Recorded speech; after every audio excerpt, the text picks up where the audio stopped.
Can you imagine how a simple piece of cloth can make a world of difference in the lives of hundreds of people? Well, Atlanta native Brin Enterkin is turning African print into profits, but not for herself. She's joining us via Skype from Atlanta to share the success story of Lion's Thread. We're so happy to have you with us today, Brin. How are you doing? I'm doing great. I just flew in from Uganda yesterday, so I'm excited Oh, to be here with you. wow, you've got to have some jet lag. I know what that flight's like. It's not an easy one. No, it's not, especially if you're in coach, which I always am. But listen, you know, you and I have a lot in common.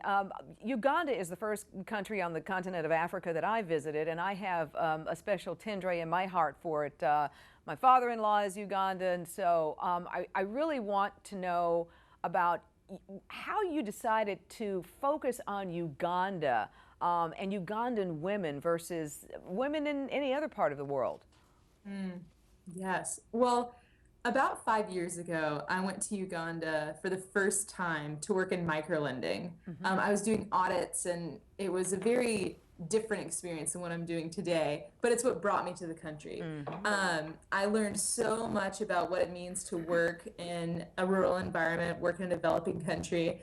And actually, from that experience, I decided to work in a primary school, or the semblance of a primary school, where there was a bunch of kids, mostly orphan kids, that were being educated under mango trees. So I adjusted my focus from microfinancing into education and started an organization called the African Soup. And the African Soup's mission is to become the premier rural educational institution. So we do a lot of research and development around how to enhance Ugandan education at the primary level. So that all started 5 years ago. And as I was working with the African Soup, I was sitting down with my partner, Michael, who co-founded the organization with me, and we started thinking about streams of revenue. And he was like, there's a lot of women in this community that desperately need employment, but we can't necessarily hire them as teachers. Is there a way that we can engage them differently? And I started thinking, well, I wonder if there's something we can create in Uganda that there would be a market for in the United States. So I started talking with a bunch of people, and decided that a bow tie would be the easiest, most incredibly marketable, beautiful thing to pull from Uganda into the Western world by hiring women that are highly qualified craftspeople Now, Bryn, to design these products. hold on just a second, because I don't think people understand the educational system in Uganda. I know I visited several schools there and watched a principal cry in front of me because, you know, he didn't have enough money to provide for enough kids to actually come to the school. I mean, because you have to pay to go to school. And I mean, we take so much for granted here in this country, you know, so I like the fact that you wanted to do something with these women. No, they probably couldn't be teachers, but they can learn another skill. And you decided on bow ties. What made you think about that? Are you into fashion? Are you? Well, I think my first love is business and how to stimulate an economy through commerce. So my partner, my co-founder with Lions Thread, she is a fashionista all the way. I mean, you can't find her without the most impressive threads on, right? All So right. I'm the person that doesn't always look that smart when I walk out of the house, I doubt that. but we're an excellent partnership because she is fantastically fashionable, and she knows the trends and what to expect in the coming year.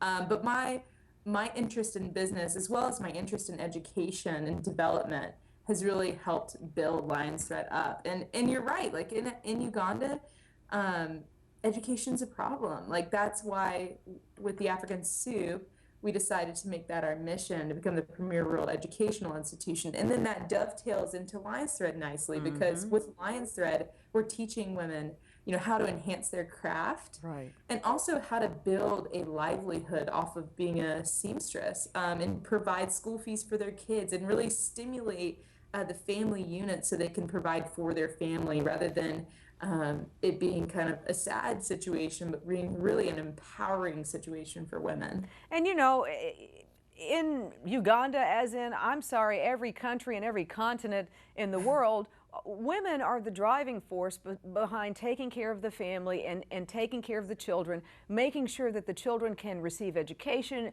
training them. So this is the perfect group of people that you're helping, and the whole concept of microfinancing may be a little strange to people, but this is how we do try to help women in underdeveloped countries make a living. Exactly. Yeah, I mean, we don't realize that $20 or 50,000 shillings in Uganda can give women the startup capital to change their lives and their families' livelihoods. And I think that's kind of what we started doing, is saying, okay, we're going to hire you on as a seamstress, but then what do you need to make it easier to be a Lion's Thread seamstress, or as we say, be a part of the pride?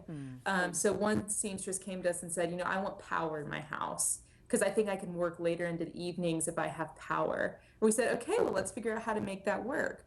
So she approached the power company and, got a bid, and we came to her house and we sat down with her, and she said, okay, I really think that I want to install power this week. And we said, great.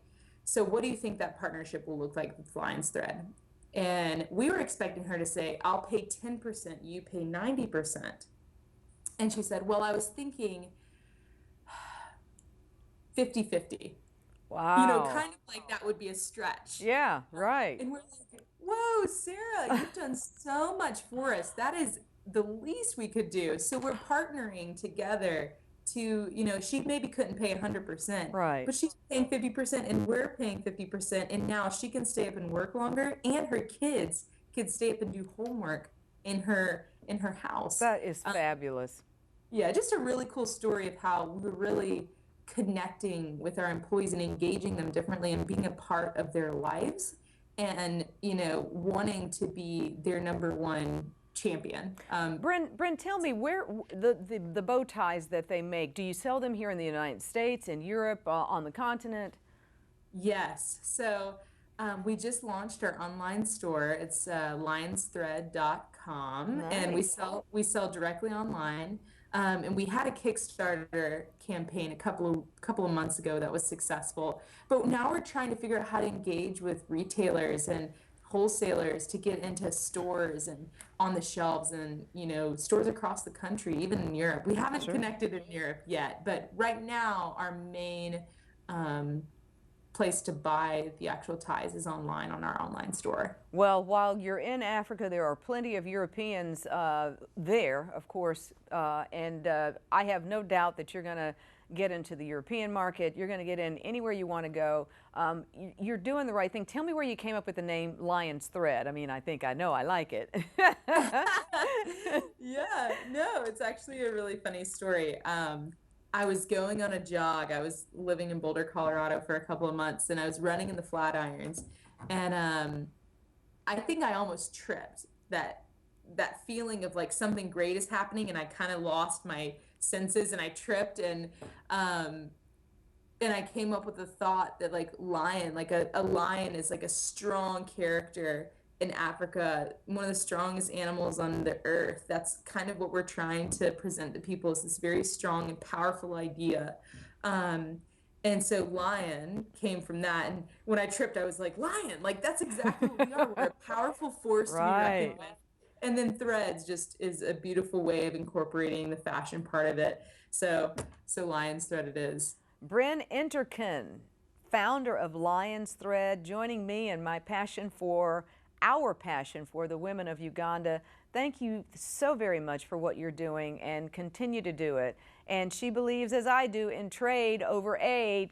That's the way to make it work. That's the way to move people forward and get them, the ability to earn their own living, which is what we want for every woman in the world. Brin Enterkin, thank you so much for joining us from Atlanta. Thank you so much. You have a good rest of your day. You too, my love.